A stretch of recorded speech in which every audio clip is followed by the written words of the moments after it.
என்று அழைக்கப்பெறும் பங்காரு அடிகளார் இதோ தைப்பூச ஜோதியை ஏற்றுவதற்கு என்னென்ன செய்ய வேண்டும், எப்படியெல்லாம் இதனை நாம் நடைமுறைப்படுத்த வேண்டும் என்பதை அலசி ஆராய்கிற முகத்தான் இங்கே செவ்வாடை பக்தர்களை நோக்கி ஒரு சிரிப்போடு பக்தியோடு நான் இருக்கிறேன், ஆதி பராசக்தி வடிவம் பூண்டு இருக்கிறேன் என்பதை சொல்லாமல் சொல்லி இதோ செவ்வாடை பக்தர்களுக்கு கனிந்த குரலாலே, கனிந்த மனத்தாலே, கனிந்த இதயத்தாலே எது வேண்டும் எது வேண்டும் என்று கேட்பதைப் போலே இங்கே இறைவன் ஜோதி வடிவானவன் என்பதை, இறைவி ஜோதி வடிவானவள் என்பதை சுட்டிக்காட்டும் முகத்தான் நமக்கு இங்கே அவர்கள் செவ்வாடை பக்தர்களை நோக்கி அவர்கள் வலம் வந்து கொண்டிருக்கிறார்கள். அருள் விளக்கே, அருள் சுடரே, அருள் ஜோதி சிவமே, அருள் அமுதே, அருள் நிறைவே, அருள் வடிவப் பொருளே, இருள் கடிந்து என் உளம் முழுதும் இடம் கொண்ட பதியே பதியே என்று ஆதி நீதி வேதனே, ஆடல் நீத பாதனே, வாதி ஞான போதனே, வாழ்க வாழ்க நாதனே என்று அங்கே பார்க்கின்ற பொழுது வானத்திலே அத்துணை பறவைகள், அத்துணை பறவைகள், அங்கே சூரியன், இங்கே வரப்போகிற சந்திரன், சூரியனும் சந்திரனும் இடைப்பட்ட ஒளியாக நிற்கின்ற ஆதி பராசக்தியே ஜோதி ஜோதி ஜோதி சுயம், ஜோதி ஜோதி ஜோதி பரம் என்று அங்கே அற்புதமான காட்சியை நீங்கள் கண்டு கொண்டிருக்கிறீர்கள். தொடர்ந்து சகோதரி டாக்டர் மீனா குமாரி வர்ணனையை தொடர்வார்.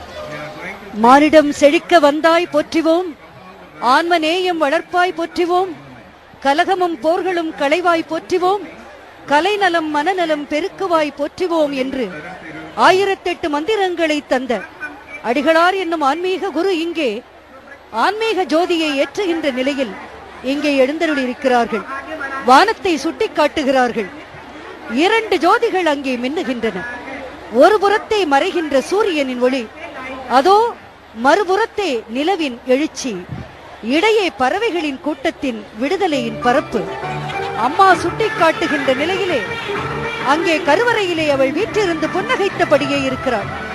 இதோ கோடி வந்திருக்கிறது. நிலவின் வடிவை பாருங்கள். ஜோதி, அம்மா தந்திருக்கிற ஜோதி இயற்கையின் ஜோதி.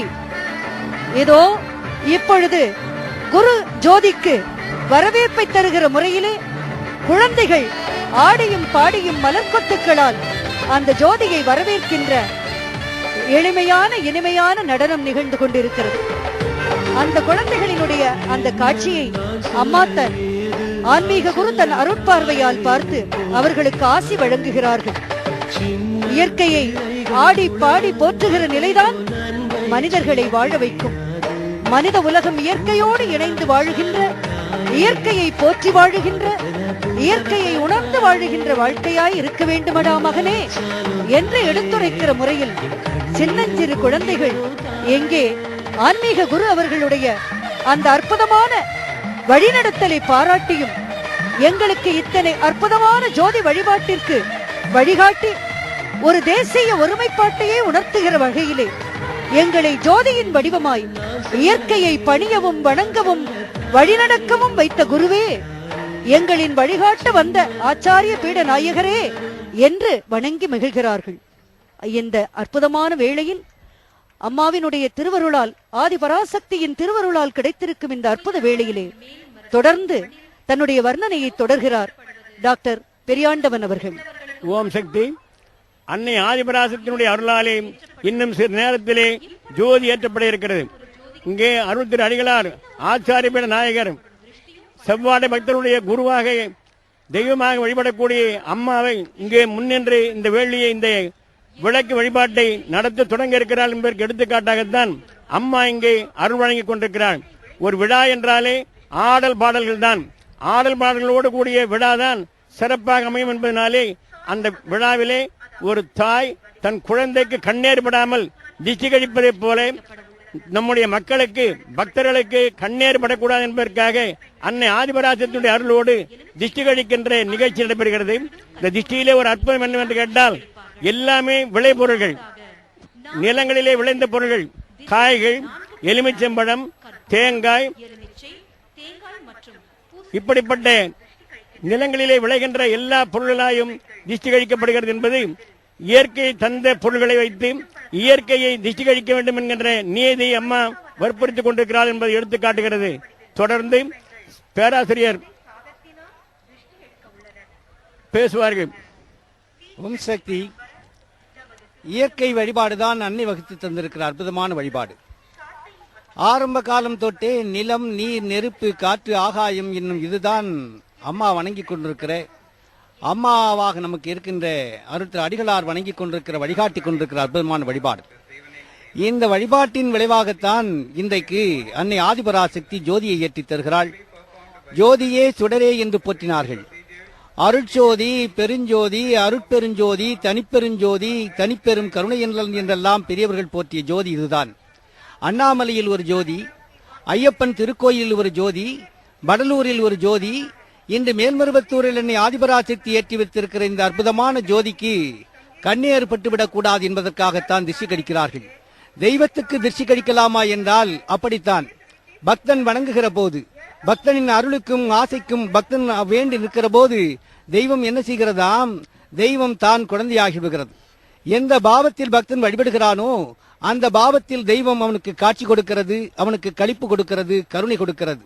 நீ தாய் என்றால் தாய், தெய்வமே நீ தந்தை என்றால் தந்தை, தெய்வமே நீ நண்பன் என்றால் நண்பன், தெய்வனே நீ சேவகன் என்றால் சேவகம் செய்யக்கூட தெய்வம் இறங்கி வருகிறது என்பதைப் போலத்தான் இன்னை ஆதிபராசக்தியின் அவதாரமாக இன்றைக்கு வந்திருக்கிறார் திரு பங்காரு அடிகளார்கள் பக்தருடைய வாழ்க்கையிலே நடத்தி கொண்டிருக்கிற, தொண்டாற்றி கொண்டிருக்கிற நிலையிலே இயற்கைக்கு வழிபாடு செய்ய வேண்டும், அந்த இயற்கைக்கும் கூட திஷ்டிப்பட்டு விடக்கூடாது என்று இயற்கையையும் தாயையும் குழந்தையாக பாவித்து அருமையான திஷ்டி வழிபாட்டு முறைகளை ஏற்படுத்தி தந்திருக்கிறார்கள். தற்பொழுது வர்ணையை ஐயா பால ரமணி அவர்கள் தொடர்கிறார்கள். ஓம் சக்தியே பராசக்தியே, ஓம் சக்தியே ஆதி பராசக்தியே, ஓம் சக்தியே மருவூர் அரசியே, ஓம் சக்தியே ஓம் விநாயகா, ஓம் சக்தியே ஓம் காமாட்சியே, ஓம் சக்தியே ஓம் பங்காரு காமாட்சியே என்ற மூல மந்திரத்தோடு செவ்வாடை பக்தர்கள் இதோ ஜோதி தரிசனத்திற்காக காத்துக் கொண்டிருக்கிறார்கள். பங்காரு என்றால் தங்கம் என்ற பொருள். இதோ செவ்வாடை பக்தர்கள் இவ்வளவு பேர் இருக்கிறார்களே, இவர்களுடைய நெஞ்சிலெல்லாம் தங்கியவர், தங்கிக் கொண்டு இருப்பவர் என்பதனால்தான் அந்த தங்கம் என்ற பெயரோடு பங்காரு அவர்கள் இங்கே இருக்கிறார்கள் என்று எண்ண தோன்றுகிறது. தொடர்ந்து கருவறைக்குள்ளே, கருவறை பெண்கள் மட்டும்தான் வணங்க வேண்டும் என்கிற ஒரு மரபோடு இருக்கிற இந்த ஆதி பராசக்தி பற்றி அன்பு சகோதரி டாக்டர் மீனா குமாரி தொடர்ந்து இந்த வர்ணனை செய்வார். ஓம் சக்தி. பெண்களுக்கு ஆன்மீகத்தில் முதன்மை இடம் கொடுத்து